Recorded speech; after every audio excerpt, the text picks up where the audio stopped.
Alors, le grand but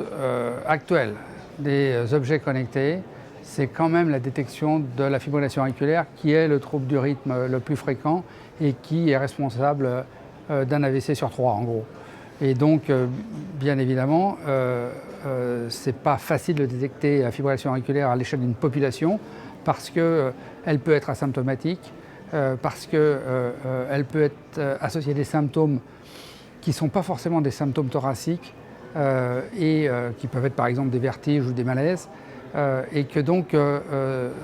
cette fibrillation auriculaire, qui souvent va se résoudre d'elle-même, c'est la FA paroxystique, eh bien les symptômes vont disparaître et le patient va aller bien et va oublier ses symptômes et la FA ne sera pas diagnostiquée. L'avantage des objets connectés, que ce soit des montres ou que ce soit à l'aide des smartphones, c'est justement quand il y a un symptôme,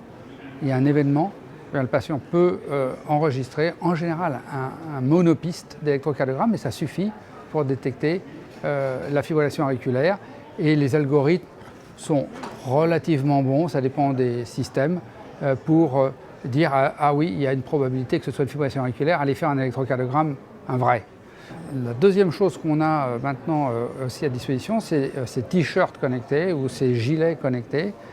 qui prennent différentes formes et qui là aussi s'adressent à la fibrillation auriculaire, mais pas seulement. Par exemple, le CardioSkin, qui est un gilet connecté qu'on utilise nous en routine, c'est un électrocardiogramme complet qu'on obtient. On obtient 15 dérivations d'une excellente qualité. Et là, non seulement on peut faire de la détection de troubles du rythme comme la fibrillation auriculaire, mais aussi la détection des troubles du rythme ventriculaire, où c'est important d'avoir plusieurs dérivations, et aussi du monitoring de la repolarisation chez les patients ischémiques. Et donc on voit qu'on peut s'adresser à un panorama de patients pour faire du diagnostic avec ces t-shirts connectés ou ces gilets connectés qui sont portés pendant environ un mois, qui peuvent être lavés, on en fournit 2 en général, et qui sont très bien supportés et plus agréables à porter qu'un holter classique avec les câbles et les patchs. Il n'y a pas tout ça pour les t-shirts connectés. Donc il y a vraiment un progrès qui est fait dans le diagnostic